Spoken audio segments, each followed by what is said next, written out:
All right, welcome back, everyone, once again to CHRTC 309. Once again, we are in the sociology of youth and religion. Okay, so in this lecture, we're going to look specifically at an aspect of sort of evangelical and maybe a little bit Catholic culture, which is what we call purity culture, right? So this is a specific kind of way. It's fallen a little bit out of favor now, but it held really strong sway in the 90s and in the 2000s in evangelical circles. It's been rethought a little bit, but it's still definitely kind of around in kind of Christian culture, around questions of purity and how young Catholics and evangelicals ultimately relate to some of the messaging about sexuality.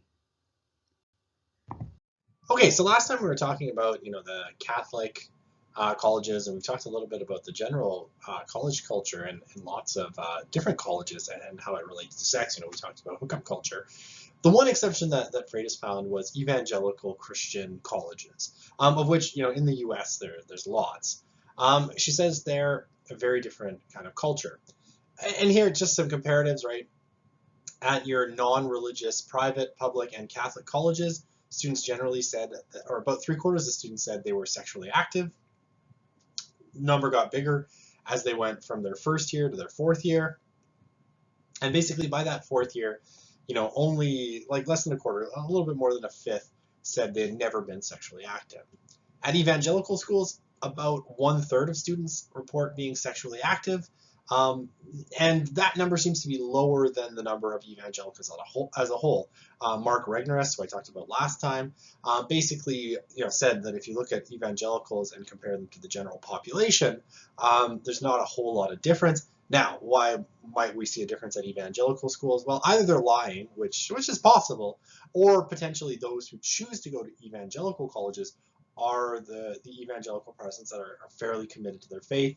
When you look at evangelicals on the whole, there's probably a lot of marginal evangelicals, just like there are marginal believers in every faith group. All right, so evangelical culture has a really, really strong focus on the idea of sexual purity. And I mean, this, in a sense, is probably a reaction to the sexualization of the culture in general. Evangelicals have kind of retrenched particularly into an emphasis on chastity, on love waiting, and this can be pretty normal, all the way to really extreme forms like couples who make a pledge not to kiss until their wedding vows are said. And I mean, and everything in the middle, right? There are obviously couples who don't go that far, who simply wait to have sex until they get married. But basically, Christian purity culture or evangelical purity culture views the only legitimate sexual outlet for people as being within marriage, and marriage being defined as one man and one woman. So, well, boys and girls, or males and females, are both expected to keep purity standards. Girls do seem to face a greater kind of focus on their sexuality, and on the idea of remaining sexually pure. So girls, in a lot of cases within evangelical cultures, continue to be the gatekeepers of sexual purity, and of their own sexuality, and it's often assumed that basically it is up to them to stay pure until the wedding day, and that men, in a sense, can't be trusted. Purity culture does have a pretty patriarchal element to it, right? Often, one of the kind of rituals of purity culture is receiving a purity ring, usually from your father. And basically it says I'll have something like love waits or a heart pointing in or something. And basically, girls are to take it off only when they finally marry their husband, right? When they're transferred, and this is my word, not theirs, to their husband from their father. The other one that's a kind of tradition, though you hear about it less now, is the purity ball. And basically, the purity ball would be, girls would get dressed up in white dresses and go with their dads, who would also be expected to dress up to this ball, where they would basically make a pledge that they would remain pure until they got married. And it's a kind of an odd, I mean, I've never seen one, to be honest. It sounds exceedingly odd to me. It sounds like a very weird ritual in general. But it is something that, at least in the 90s and 2000s, was a fairly common one. And a lot of millennial evangelicals in particular sort of have reflected on on this practice. And I mean, most of it tends to be negative, people who maybe felt that they were harmed by it. Although I'm certain there's lots of people who felt like it was something that was really good for them as well. So one of the promises of purity culture basically is that if you wait to have sex until you get married, um, your marriage will be awesome, right? That you will, have done the right thing and God will reward you with an awesome marriage and an awesome sex life in particular. And particularly, it'll be better than the sex life or the marriage of someone who's promiscuous because you will have done the right things and you will have saved yourself and you'll have this very special bond with your husband or your wife or whatever it happens to be. Um, I mean, this has been compared in some senses to the sexual purity, or sorry, the sexual prosperity gospel. The idea that do the right things, like tick the right boxes, put all the right coins into the magic God gumball machine, and you will get, the perfect life coming out. And obviously, this has not happened, right? Um, for a lot of people, and lots of people have reflected on the fact that they kind of had these very negative images about sex. They got married and they expected to have this great sex life, but they had such negative views about sex that ultimately they had a hard time, kind of getting into sex and marriage. And that's not everybody, for sure. These are, again, the stories that tend to surface are the ones that are, I think, overwhelmingly negative. But it's definitely there. And I do think, the criticism of it being a sexual prosperity gospel makes a lot of sense to me. There's a lot of metaphors that float around, and you can see them in some of the like I guess the abstinence only programs, the anti kind of sex before marriage programs that circulate around, especially in conservative parts of the US. But basically they amount to, if you have sex before you get married, you're giving some part of yourself um, away and that it damages you in some way. You're not whole. I've heard some, you're compared to a chewed up piece of gum and these sorts of things. And obviously there can be some trauma in these sort of metaphors. And I got a little clip here. This is from the show Gilmore Girls, where one of the lead characters, Rory, gets set up by her grandparents to have a talk with their minister about this very issue. Your grandparents have told me a lot about you, Rory. Oh, yeah? They're very proud of you, you know. Well, then it's a mutual admiration society. You have a birthday coming up next week? 21st. Must be wonderful being a young woman just turning 21. The world is out there just waiting to be conquered. I guess so. I hear you have a boyfriend. Yes. Ah, young love. It can be so exhilarating, so intense. All those feelings rushing around inside of you. I remember being young and having all those crazy feelings. Oh, yeah? Oh, yes. You know, Rory, being a young lady comes with many gifts. Your virtue, for example, is a gift. A precious gift. Possibly the most precious gift you possess. Uh-huh. You want to give this gift very carefully. It is a gift you can give to only one man. Once you give it, it's gone. You can't re-gift it. If you give it away too soon to the wrong man, then when the right one does come along, you have no gift to give. You'll have to buy him a sweater. Do you understand what I'm saying? No. Think long and hard about when and to whom you want to give the ultimate gift you have to give away. You. Your grandparents have told me a lot about you, Rory. Oh, yeah? They're very proud of you, you know. Well, then it's a mutual admiration society. You have a birthday coming up next week? 21st. Must be wonderful being a young woman just turning 21. The world is out there just waiting to be conquered. I guess so. I hear you have a boyfriend. Yes. Ah, young love. It can be so exhilarating, so intense. All those feelings rushing around inside of you. I remember being young and having all those crazy feelings. Oh, yeah? Oh, yes. You know, Rory, being a young lady comes with many gifts. Your virtue, for example, is a gift. A precious gift. Possibly the most precious gift you possess. Uh-huh. You want to give this gift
Okay, so purity culture has its own sort of set of programs, of books. It has, methodologies, and there's various ones um, that you can kind of follow if you wanted to kind of follow purity culture. It's sort of a version of religious self-help culture with an approach to the issue of sexuality. Um, and basically, like what I have here on the side, right, is probably one of the, I guess, classics, quote unquote classics of purity culture, which is Joshua Harris's "I Kissed Dating Goodbye." Harris, at the time that he wrote this book, he's a pastor's kid, and he was sort of coming into his own as a public figure, and he wrote this book, "I Kissed Dating Goodbye," where he basically advocated that you shouldn't date, you should just wait until the right person comes along. He's now recanted it, and he's also oddly recanted his Christian faith entirely. But he's basically recanted the book at this point, saying, having heard from people that it really hurt them, and they waited and waited and waited and never ended up finding that person and feel like they waited, in a sense, for nothing. But it does, purity culture has this whole kind of methodology behind it, and you can go and buy the books and the programs and all of these things. And one of these programs was called the Silver Ring Thing. So basically, the Silver Ring Thing was a program essentially aimed at, getting people to, get a purity ring, to wear a purity ring, and to basically commit to this idea of purity culture. And it, started in one place, and they kind of spread it out, took it on a national tour. I'm assuming that the people who started it probably made a fair bit of money doing it, selling the services of this program that you could buy into, to get kids, at a weekend to sign on to purity culture, or however they did it. There's an event coming to West Michigan called the Silver Ring Thing, and here to tell us a little bit more about it, we have Megan and Stephanie. We'll start with you, Megan. What is the Silver Ring Thing? It is a touring group that goes around the country, and we put on concert-style events for youth talking about purity and dating and God's design for sex and marriage and love and all of that. What's the silver ring have to do with that, Stephanie? The Silver Ring Thing is just a ring. It actually started in 1995 in Yuma, Arizona, in a basement. It was never supposed to be a thing. That's why we had the thing at the end. On a calendar, we just put, we want to bring this event back, so they put the Silver Ring Thing. And we have a ring that we walk by. It's 1 Thessalonians 4:3-4. It's just a Bible verse that talks about how we should be holy and honorable to our bodies because that's God's will for our life. Mm-hmm. So you're bringing the Silver Ring Thing to 2 locations here in West Michigan. Mm-hmm. And who is invited to this? Anyone and everyone is invited. It's a free event at the 3 Mile Project on Sunday and at Cedar Springs High School on Wednesday. So anyone, everyone, middle school, high school students, and parents are invited as well. I like that parents can come along on this because these are conversations that really start at home, and then I'm assuming you're kind of reinforcing values that may be important to a family and really empowering kids by being together with other students. Is that kind of the gist of this? Mm-hmm. Yeah, and we just want to equip parents to be able to walk in this commitment that the students are getting ready to make. So it's super helpful. It has a lot of meat to the message as well. So 2 different sessions, but both of them are being equipped. That's awesome. Now, you're speaking from experience on how this works. Tell me what you both have to do with this show.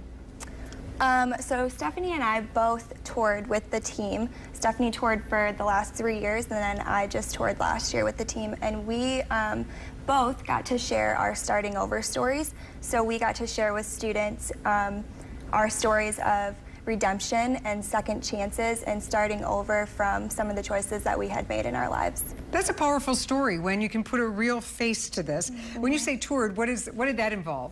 So we traveled all across the country from the East Coast to the West Coast. We put on about 82 concert-style events each year in 9 months. Are you living on a bus? We are living on a bus, and we have a box truck that follows behind. We are the drivers. We set it all up, we're the skeleton crew, and we put on the show. So it's pretty draining, but it's so rewarding. So our local West Michigan kids are going to see young people who are going to talk to them about life and choices. That's powerful. Yeah. Why do you love being a part of this? Silver ring thing had a huge impact on my life. I wore my silver ring up until last year, and then this year I got engaged and then got married. But I just have seen firsthand the impact that it's had on students, and talking with young girls and boys about their desire to want to start over and this desire to live a life that's pure. It's just very encouraging, and I love it. And what about you? You were with this for 3 years. It must have made an impact. Yeah, I learned so much about myself. I think so many times culture tells us this is the way it's supposed to go, do this, do that, but really being able to be true to myself and learn how to control my own body is hard, but at the same time, having a community to help me do that has been so helpful, because it has poured so much steel into my backbone, and just watching lives change night after night has been so incredible. All right, so if families want to participate, give us the details one more time. The event is this Sunday. It's from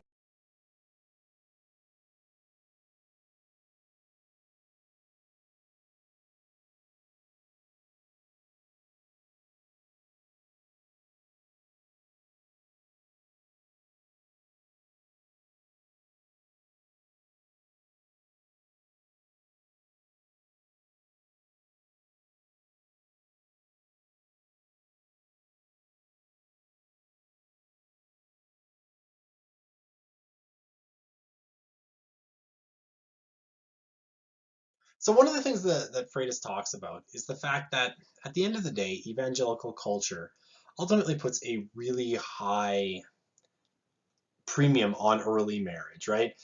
Basically, for a Christian woman in particular, it's a little, like I said before, the rules are a little bit looser on men, but for Christian women, the rules are pretty strict. In some sense, you aren't like a full member of your community until you're a Christian wife. Failure to find a husband, especially in the long term, becomes a social and religious failure. Okay, so what ended up happening on evangelical campuses was that basically young girls, I guess there was this saying, right? And Freitas heard this so many times that she ceased to find it funny, in her words, and started to find it quite distressing. That basically one of the kind of implicit promises of evangelical colleges was a ring by spring or your money back, meaning that in the senior year, right, girls were trying to make sure that they had someone who had proposed to them by the time they graduated, so that they were basically walking down, to get their diploma with an engagement ring on their finger. And this was called the senior scramble, where basically women entering their last year of college were scrambling to find someone to propose to them.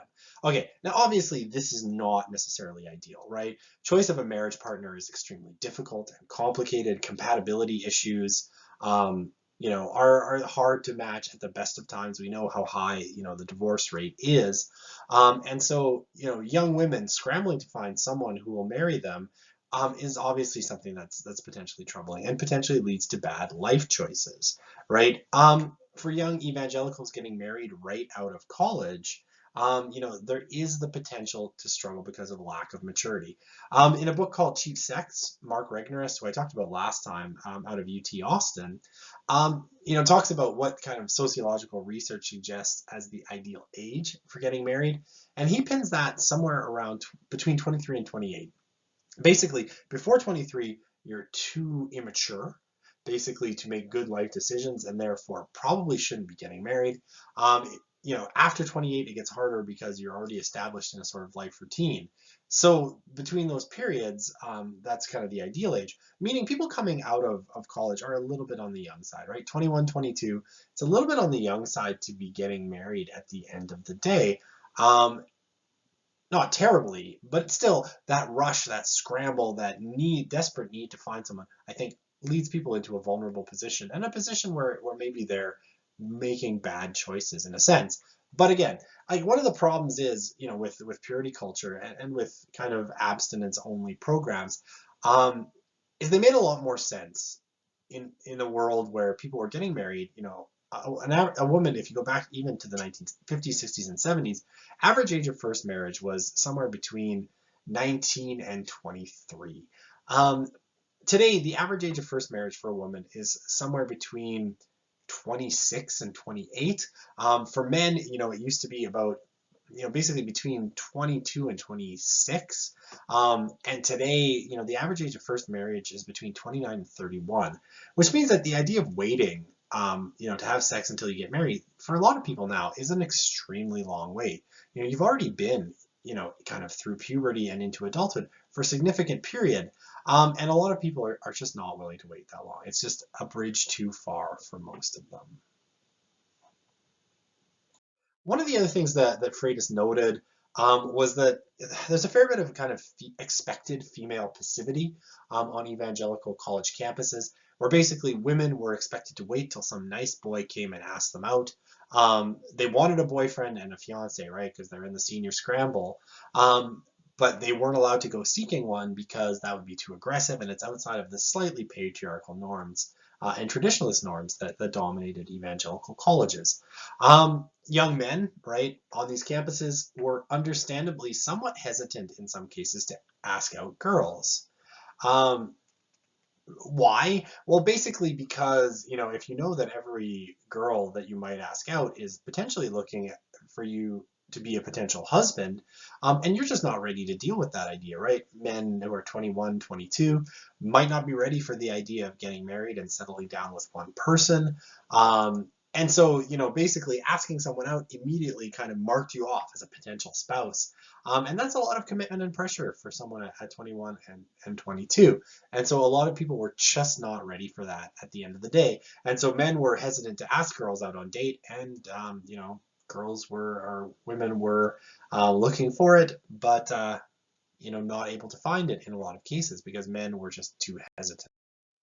Okay, so as often happens, especially in youth cultures where, a particular social kind of arrangement creates externalities or unwanted consequences, basically young people on evangelical campuses created an alternate term for a different kind of male-female relationship that would be kind of less commitment, less intense, without all of that, potentially you're a marriage partner. It would be more than just like being friends, more than just hanging out, but less than dating, with its implication that you might be like moving towards marriage. And they called this frugaling. And basically frugaling is like cheap dating, I guess. Basically, you spend a great deal of time with a person without saying that you're, date in a dating relationship. So in a sense, it's kind of more than, it's not hooking up, but it's also not exactly, not having the relationship talk. They're having a relationship talk, but they declare themselves basically to be frugaling rather than dating.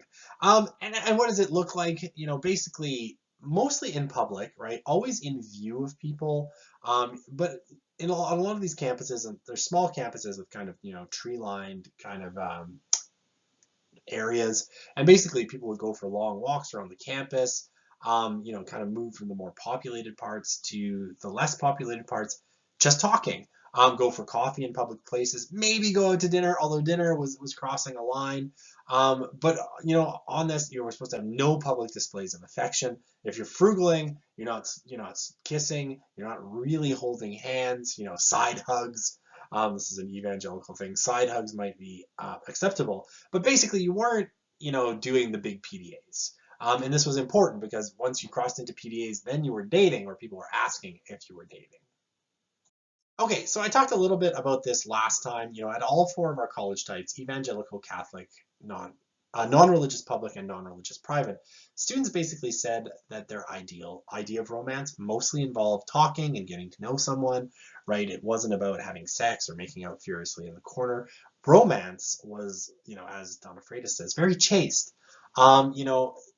It had a lot to do with talking, long walks, coffee shops, picnics, in places unlike Edmonton that are not a frozen wasteland 90% of the year, and in an age, before coronavirus caused us to all have to do everything online. Very few people say, in college that their idea of romance involves sex. It's usually about getting to know someone and being deeply known by that person. Some, though still a minority, actually say that it involves kissing, but usually it's like a kiss goodnight, not like, furiously sticking your tongue in someone's mouth in the corner after you've all had too much to drink. Virtually no one says there's any drugs or alcohol in their idea of romance. Maybe, a little bit of wine with dinner, but generally not, like get blackout drunk. So, I mean, interestingly, right, when we talk about, what we were talking about on the last slide, frugaling in a sense comes much closer to the ideal vision of romance that most of the students that Freitas talked to wanted. Basically taking walks with someone, going to coffee shops, and letting that person get to know you really well was much closer, which I do think is interesting. So, I said probably a lot of bad things about purity culture, through this lecture, but I think there is also something to recommend it, that it I think meets the needs for romance in a way that, say, hookup culture doesn't in most cases. So as opposed to, say we talked about, the students at Catholic colleges and at the other types of colleges who, if they had a spirituality, really didn't see where that spirituality connected with their sexuality. Purity culture connects the two to a great degree, right? Keeping sexually pure is an act of obedience to God. Not being pure has negative spiritual consequences, right? Like, it's a bad thing. It hurts your spirit life. It hurts your connection to God, moves you away from him, makes you less holy, and uses up his forgiveness, right? As though God had a kind of finite amount. And so, for good or bad, evangelicals associated sex and spirituality very, very closely. A lot of people end up getting hurt by this. I'm sure there's a lot of other people that feel that they made really great decisions as a result of this, though. So, in a sense, like hookup culture comes with its own set of stresses, right? Around not being able to find someone, about frequent sexual encounters that seem meaningless, about people feeling unhappy with hookup culture. Purity culture comes with its own problems, right? This extreme obsession with sexual purity creates a lot of stress. People avoid long dating relationships so they don't get tempted, right? Again, right, you didn't want to meet someone in your sophomore year that you might marry, because that's 3 years of being tempted to possibly have sex before you have a chance to get married once you're getting out of college. Right, so you have to make sure you're not tempting people or getting tempted by being in too long of a relationship. A lot of the students, suggested that there was a lot of, not in those words, but basically there was a lot of policing of sexual boundaries, and it often went like, we set a boundary, we're not going to kiss until we get married. Okay, now we kissed. Okay, well, I'm not going to get to first base until we get married. Okay, we got to first base, and kind of, and then struggling with keeping them, in a culture very much that emphasizes sex as being super important. And, I mean, young people who have sexual urges and want to act on them, and are often in situations where that's possible. So the dominant feeling, that went along with purity culture, especially for women, was anxiety. And, it was almost impossible to keep some of the strict sexual boundaries. And I mean, especially the stricter people set them, around things like no kissing until marriage or whatever it happened to be, the harder it was to actually live up to them. And this tended to, and failure to live up to them resulted in shame. And it was the worst, of course, if someone actually had sex. But basically, failure to live up to the standards, feeling like the community was judging themselves for having failed, was something that was pretty common in the evangelicals that Freitas taught. Okay, at all 4 of the college types, particularly among women, Freitas said that lots of women reported, shame and regret about their sexual encounters. Pretty common that they said they felt dirty, used, unworthy. These were really common sentiments. Particularly around that first sexual encounter, they often, felt like they had failed somehow, they had failed to live up to a standard. Hookup culture tended to leave people feeling more used. Purity culture tended to leave people feeling more like they had failed. One of the things she says that I do think is very interesting is that, those who were at evangelical colleges who had an active spirituality had more tools to deal with shame and disappointment than other kind of college types. They could ask God for forgiveness. They could, become born again virgins. They could ask God to restore their spiritual purity lost by having sex. It gave them a tool set. Women at the other college types and women whose spirituality was more disconnected from their sexuality basically felt like they didn't actually have any way of reconnecting the two.